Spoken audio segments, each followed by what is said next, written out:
That's as large as the bark scorpion is going to get. So it could be as old as 10 years old, but it is an adult. And we're finding quite a few of them. They're living right on these brick walls, on these block walls, I should say. They run up into those cracks. They're pretty fast. See that? See how he ran up into there? That's his home, right there. Just about every home in Arizona has block walls. Scorpion condominiums, that's what we call them. So you can see vines here.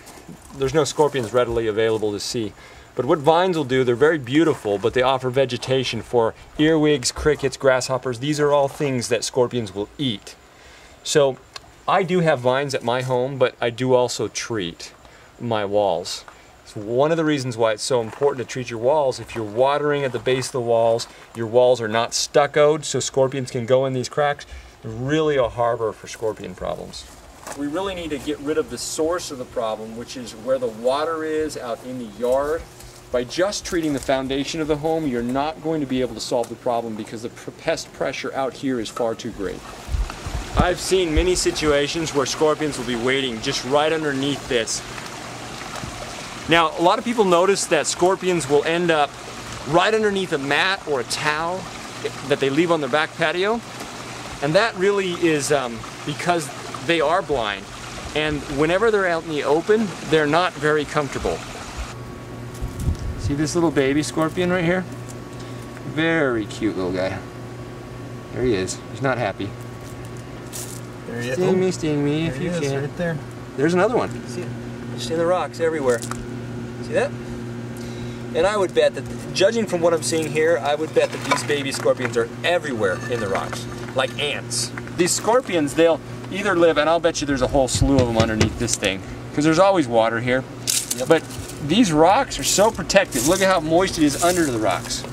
It's a perfect place for little baby scorpions to breed under the rocks. They've got the rocks to protect them from the birds, moisture from here, and from the water drippers and the plants that we see around us. It's a wonderful environment. This is a perfect place for a baby scorpion to grow up and become a big scorpion. So when people lean things up against their house, it creates great harborage for these scorpions. As you can see, they love to hide in things laying on the ground. I'm a little, oh, he's aggressive. That is the biggest desert striped scorpion I've ever seen, bark scorpion I've ever seen in my life. I can barely even speak, it's so big. I was a little afraid he was gonna run up my leg. But you know, he's scared. He's been eating, see that little gnat? If we weren't here harassing him, that would be a snack. But yeah, it might be a she, and she may be pregnant. That may be what that's all about. Anyhow, I just wanted to share that with you. See how he moves when I tap the ground? It's not because he sees us, it's because he doesn't like that tapping. It means a bigger something than him is coming. There he is. Look at that boy. Oh, I want him for a pet. Let's see if I want to touch his stinger. What's up, dude? We'll be back next week.